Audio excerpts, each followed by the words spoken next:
Jadi ada orang yang mendapatkan tempat di surga, tempat itu seluas langit dan bumi. Silakan. Mau maraton, mau koprol, mau olahraga, apa seluas langit dan bumi. Dan indah. Uiddat lil muttaqin, aku siapkan untuk orang takwa. Apa ciri orang takwa yang ada di sini?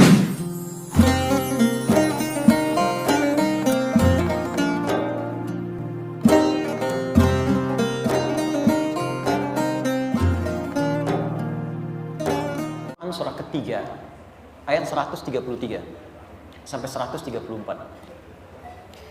Ada orang-orang yang disiapkan oleh Allah tempat kembali di surga yang sangat luas, indah dan lapang.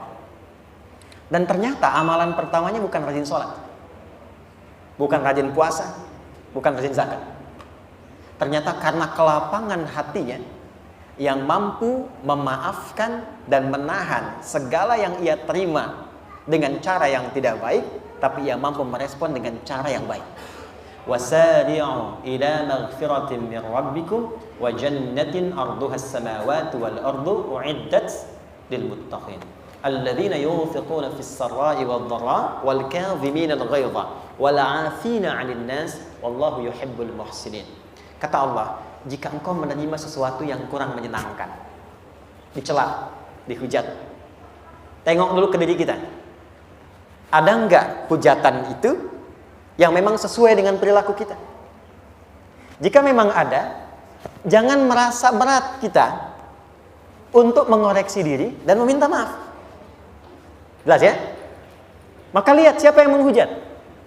Apakah orang yang berilmu? Orang yang saleh? Yang soleh itu kalau mencela, tidak mungkin soleh mencela kepada sesuatu kecuali ada perbaikan di dalamnya. Karena lawan soleh itu salah. Jadi kalau orang soleh itu mencela kepada yang salah untuk diperbaiki kesalahannya. Salah mencela kepada yang soleh karena memang iri hati dengan kebaikannya. Jadi kalau ada seseorang menghujat, mencela, tanya, betul nggak isi hujatan itu ada dalam diri kita?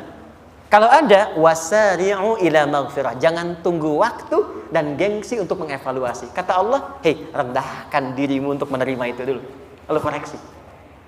Tapi kalau tidak ada itu, yang diberikan tidak sama, yang dituduhkan tidak serupa, maka apa yang terjadi?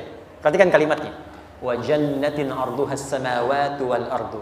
Aku tawarkan, aku siapkan, kata Allah, surga seluas langit dan bumi. Jadi ada orang yang mendapatkan tempat di surga, tempat itu seluas langit dan bumi. Silakan. Mau maraton, mau koprol, mau olahraga, apa seluas langit dan bumi. Dan indah. Uiddat lil muttaqin, aku siapkan untuk orang takwa. Apa ciri orang takwa yang ada di sini? Satu, alladzina yunfiquna fis sarai wad dharra. Satu, gemar berbagi. Baik dalam keadaan lapang ataupun sulit. Kalau sedang lapang berbagi, wajar ya. Tapi sedang sulit masih berbagi, itu luar biasa. Nah, kaitan dengan pertanyaan Anda tadi, perhatikan kalimat seterusnya. Wal kadhiminal ghaidha. Yang pertama setelah itu dia sanggup menahan amarah. Maka kalau ada yang mencela, menghujat dan isi celaannya nggak sesuai dengan keadaan kita, jangan marah dulu kata Allah. Tahan dulu. Ya. Mungkin dia itu mencela, boleh jadi dengan maksud tertentu yang belum bisa kita baca. Mungkin ada keperluan yang belum terpenuhi, dia mencela. Mungkin ada sesuatu persoalan yang ingin dia ungkapkan, dia tidak menemukan jalan, dia harus mencela. Tadi saya ada pertanyaan di IG, saya lihat, saya belum jawab beberapa, buka tanya jawab. Ustadz, apa hukumnya berbagi tanpa tersenyum?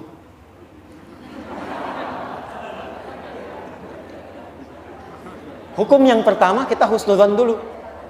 Karena dalam keadaan tidak tersenyum pun, dia masih bisa berbagi. Ada orang yang udah nggak bisa senyum, nggak bisa bagi gitu kan. Yang kedua, boleh jadi dia memang sedang punya persoalan yang sedang dia pikirkan, sehingga koneksinya tidak nyambung dengan kegiatan yang sedang dia lakukan. Dia berpikir di dimensi lain, tapi mengerjakan perbuatan di masa kini, sehingga dia menyampaikan sesuatu, pikirannya di tempat lain. Yang paling ideal memang kan tersenyum gitu kan, ya. Dan bahkan tersenyum tidak memberi lebih bagus daripada memberi tapi tidak dengan cara yang baik. Tapi kalau dipotong sampai di kalimatnya kan jadi salah. Karena kita tidak tahu apa yang sedang dirasakan orang itu ketika dia sedang memberikan satu respon tertentu. Maka yang pertama dilakukan, jangan buru-buru untuk menyimpulkan. Jangan menghukumi dulu. Ya, saya nggak seperti yang kamu sebutkan, Bang, gitu kan? Ya kalau tidak seperti dan tidak merasa, kenapa harus membalas, gitu kan? Tahan dulu kata Allah. Selanjutnya, wala afina 'anin nas. Maafkan dulu. Boleh jadi dia berbuat karena motivasi yang belum kita ketahui. Setelah itu, kalau dianggap penting untuk diklarifikasi, tanyakan. Saya minta maaf kalau memang, nah ini masuknya harus seperti itu. Jadi ada orang-orang, mohon maaf, yang memang tidak menerima klarifikasi, maunya kita salah. Ya. Yang hebat kan seperti istri ya. Istri ya. Istri itu ada salah satu prinsip yang sangat luar biasa. Istri itu tidak pernah menginginkan suami salah, tapi menginginkan suami harus merasakan bahwa istri memang benar.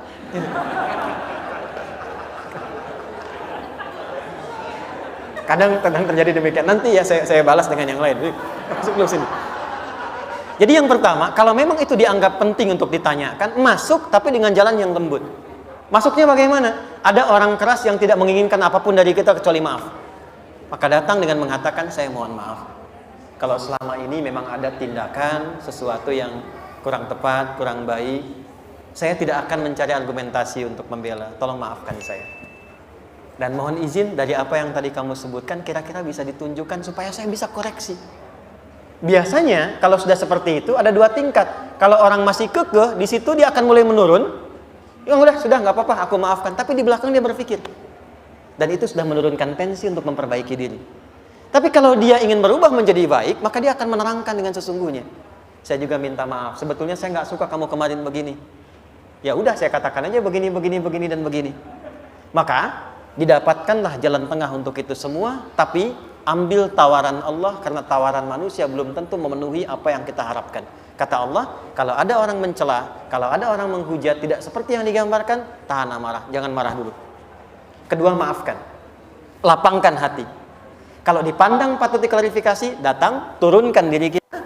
Kalau perlu minta maaf, minta bimbingan, minta petunjuknya, dan tunjukkan di balik yang disoal itu supaya diperbaiki. Kalau dengan cara itu belum mampu juga kemudian merubah dia lebih baik, maka tinggalkan perdebatan. Orang yang meninggalkan perdebatan saat ia dalam posisi benar, kata Nabi, akan dibangunkan untuknya istana di pinggiran surga. Kok di pinggir ya Rasul? Ya masih untung dikasih istana di surga juga kan? Ya, dan itu bagian terindah yang bisa kita dapatkan. Saya kira jelas ya. Baik, yang terakhir, qala Nabi sallallahu alaihi wasallam, hadis Muslim, riwayat sahabat Abu Hurairah.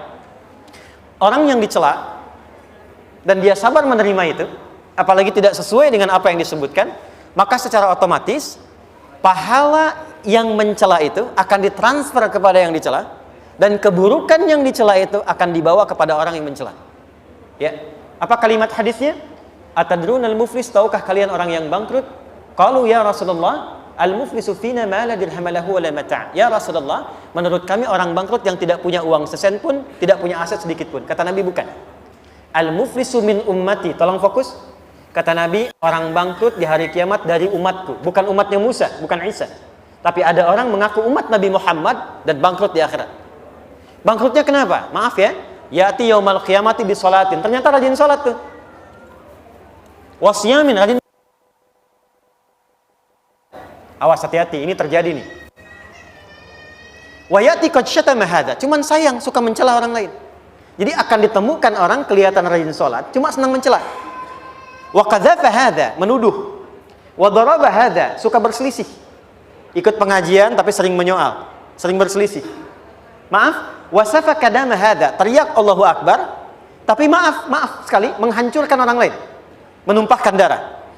Tembak orang, bom orang, bunuh orang, dan mengucapkan kalimat takbir, mengucapkan kalimat-kalimat thayyibah, tapi menumpahkan darah. Terjadi nggak sekarang? Saya waktu ada kejadian bom di Jalan Tamrin, saya di Lampung itu. Pertanyaan pertama jamaah, Ustadz, apakah bom di Jalan Tamrin itu termasuk jihad fisabilillah? Saya bilang, Pak, sependek pengetahuan saya, jihad fisabilillah itu jihad di jalan Allah, bukan di Jalan Tamrin. Oh, kita terangkan kaidahnya itu pelan-pelan. Tapi itu terjadi. Nah, kalau itu kejadian, perhatikan rumusnya. Tu'khadhu hadza min hasanati wa hadza min hasanati. Kalau ada orang sholat, setelah itu mencela orang lain, maka pahala sholatnya dipindahkan kepada orang yang dicela itu. Makanya sabar itu, sabar bukan kalah. Ketika kita sabar dan memaafkan, urusan kita dengan orang itu akan diselesaikan. Tapi urusan dia dengan Allah belum selesai. Dan ketika diselesaikan, kita tidak akan kepikiran lagi tentang persoalan dengan orang itu. Jadi kalau kita sudah memaafkan dan menahan diri, nanti akan dilupakan oleh Allah, nggak ingat lagi masalah itu. Kita bisa move on mengerjakan yang lain. Tapi dia akan selalu ingat kita. Dan yang paling berbahaya kalau tidak ditaubati, itu akan istidraj.